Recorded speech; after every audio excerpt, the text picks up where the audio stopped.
Cara buat fitur autentikasi dengan cepat di Laravel. Buat kalian yang mungkin masih membuat fitur out seperti login dan register itu masih manual, kalian bisa coba starter kit bawaan dari Laravel ini. Namanya adalah Laravel Breeze. Laravel Breeze itu adalah starter kit authentication bawaan dari Laravel yang super ringan dan cukup cepat buat kita setup. Jadi kita bisa dapetin fitur out seperti login, register, forget password, sampai email verification hanya dalam hitungan menit. Dan yang paling keren, Breeze ini itu pakai Tailwind CSS, jadi kita bisa custom dengan gampang. Oke, daripada kebanyakan yapping, kita langsung aja praktekin ya. Kita buat folder baru namanya nyoba Breeze gitu aja, terus kita buka dan langsung install Laravelnya.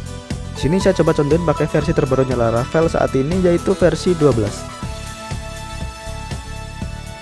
Kemudian setelah sudah, kita harus pastiin ya server SMPP atau Laragon kita itu udah nyala. Kemudian setelah sudah, kita setting untuk database-nya.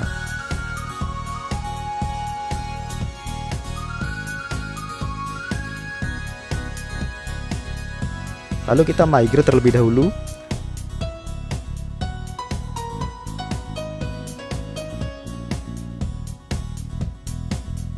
Setelah sudah, kita akan langsung coba install Breeze-nya. Oh iya, karena Laravel Breeze ini merupakan starter kit, jadi usahakan kita installnya itu di awal pembuatan project Laravel kita ya. Jadi kita di awal itu harus sudah nentuin kalau kita itu mau pakai Laravel Breeze untuk authentication-nya.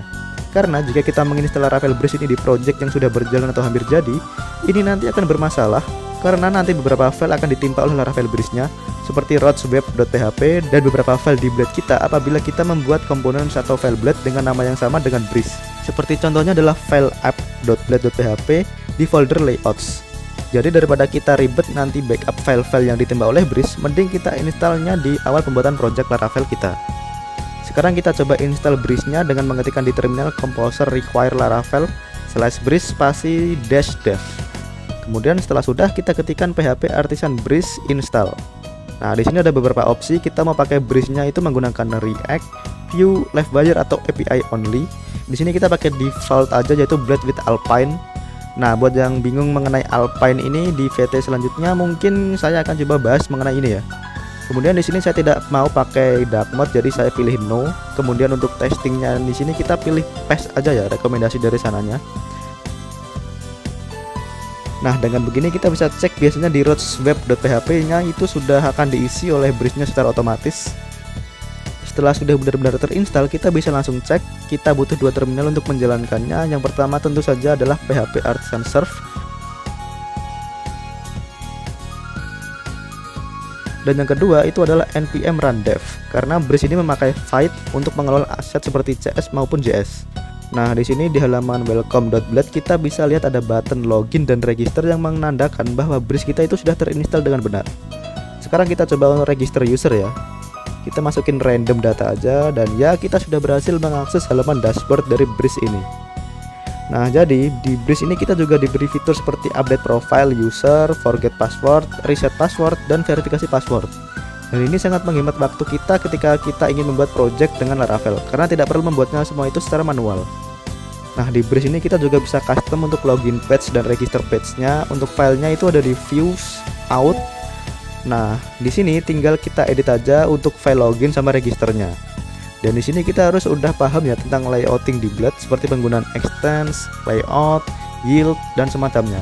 Kemudian kita juga harus ngerti gimana cara buat components, make components, dan lain sebagainya. Kalau kita udah ngerti semua itu, harusnya nggak sulit bagi kita untuk edit tampilan di Breeze ini. Saya sendiri sering pakai layout Breeze di project yang biasa saya kerjakan karena saya suka desainnya yang simple ya.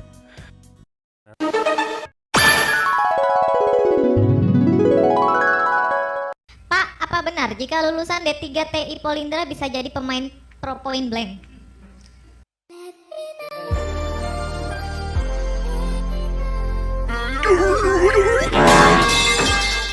Ini pertanyaan yang sulit saya jawab sebenarnya. Oh gitu? Oh ya, mungkin dari kalian yang baru mau belajar Laravel tapi bingung mulai dari mana, kalian bisa baca ebook saya. Di sana materinya termasuk cukup untuk dipelajari buat yang baru mau belajar Laravel. Dan di situ saya juga udah nyertain beberapa studi kasus penting, dan saya juga udah pernah buatin materi tentang cara layouting di Blade, serta udah disertai dengan penjelasan untuk mempermudah pemahaman kita. Untuk materi dan studi kasusnya akan terus saya update, jadi kalian nggak perlu khawatir ya. Untuk yang tertarik bisa klik link di bio. Mantap.